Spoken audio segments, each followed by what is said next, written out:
நீர் இல்லாமல் கதறும் பாகிஸ்தான். ரவி நீரை மொத்தமாக நிறுத்தும் இந்தியா. இனிதான் ஆட்டமே இருக்கு. சிந்து நதிநீர் ஒப்பந்தத்தை இந்தியா நிறுத்தி வைத்து இருப்பது அனைவருக்கும் தெரியும். இதற்கிடையே பாகிஸ்தானுக்கு செல்லும் ரவி நீரை தடுக்கும் நடவடிக்கை கிட்டத்தட்ட இறுதிக்கட்டத்தில் இருக்கிறது. அணை கட்டுமானம் இறுதிக்கட்டத்தில் இருக்கும் சூழலில் கட்டுமானம் முடிந்த பாகிஸ்தானுக்கு செல்லும் ரவி நீர் முழுமையாக தடுக்கப்படும். பகல்காம் தாக்குதலை தொடர்ந்து சிந்து நதிநீர் ஒப்பந்தத்தில் இருந்து இந்தியா விலகியது அனைவருக்கும் தெரியும். இதன் மூலம் சிந்து நீரை இந்தியா தனது தேவைக்கு ஏற்ப பயன்படுத்த முடியும். இருப்பினும் விலகல் அறிவிப்பு வெளிப்பட்ட போது பாகிஸ்தானுக்கு செல்லும் சிந்து நீரை தடுக்கும் உள்கட்டமைப்பு இந்தியாவிடம் இல்லை. இதனால் பாகிஸ்தானுக்கு நீர் போய்கொண்டு இருந்தது. ஆனால் இப்போது நிலைமை அப்படி இல்லை. ரவி நதியின் குறுக்கே ஷாபூர் கண்டி அணையின் பணிகள் நிறைவடையும் தருவாயில் இருக்கிறது.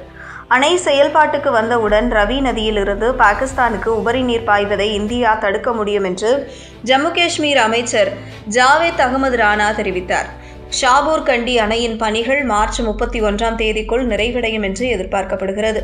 இதன் மூலம் கோடை காலத்தில் வறட்சியால் பாதிக்கப்படும் கத்துவா மற்றும் சம்பா மாவட்டங்களுக்கு ரவி நீர் திறப்பிவிடப்படும்.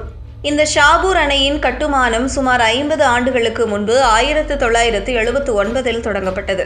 ரவி நதியின் நீர் பாகிஸ்தானுக்கு செல்வதை தடுக்கும் நோக்கத்துடன் ஷாபூர் கண்டி அணை திட்டம் வகுக்கப்பட்டது. 1982இல் அப்போதைய பிரதமர் இந்திரா காந்தி இத்திட்டத்திற்கு அடிக்கல் நாட்டினார். இருப்பினும் பஞ்சாப் மற்றும் ஜம்மு காஷ்மீர் அரசுகளுக்கு இடையேயான பிரச்சினைகளால் கட்டுமானம் தடைப்பட்டது. 2008ஆம் ஆண்டில் இத்திட்டம் ஒரு தேசிய திட்டமாக அறிவிக்கப்பட்டது.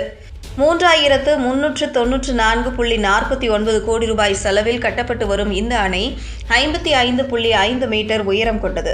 இதில் பஞ்சாப் அரசு 2694.2 கோடி ரூபாய் பங்களிக்கிறது.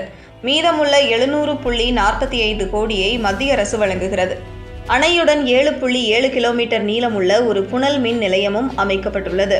இந்த அணையின் மூலம் பஞ்சாபில் சுமார் 5000 ஹெக்டேர் நிலம், ஜம்மு காஷ்மீரின் கத்துவா மற்றும் சம்பா பகுதிகளில் 32,173 ஹெக்டேர் நிலத்திற்கு பாசன வசதி கிடைக்கும். சிந்து நதிநீர் ஒப்பந்தம் செயல்பாட்டில் இருந்திருந்தாலும் கூட இந்த அணை கட்டுமானத்திற்கு பிரச்சனை இருக்காது. ஏனெனில் சிந்து ஒப்பந்தத்தின்படியும் கூட ரவி நதி மீது இந்தியாவுக்கே பிரத்யேக உரிமை உள்ளதால் அதில் பிரச்சனை இல்லை. பகல்காம் தாக்குதலுக்கு மறுநாள், அதாவது ஏப்ரல் 23ஆம் தேதி சிந்து நதிநீர் ஒப்பந்தத்தை தற்காலிகமாக நிறுத்தி வைப்பதாக இந்தியா அறிவித்தது. இந்தியா பாகிஸ்தான் இடையே கடந்த காலங்களில் பல மோதல்கள் ஏற்பட்டு இருந்த போதிலும் இந்தியா சிந்து நதிநீர் ஒப்பந்தத்தை விட்டு வெளியேறும் முடிவை எடுப்பது இதுவே முதல் முறை. இது நிஜமாகவே பாகிஸ்தானுக்கு ஒரு பெரிய பின்னடைவாகவே பார்க்கப்படுகிறது. பாகிஸ்தானின் விவசாயத்தில் 80 முதல் 90% சிந்து நதி அமைப்பை சார்ந்துள்ளது. பாகிஸ்தான் நீர் சேமிப்பு திறனும் மோசமாகவே இருக்கிறது.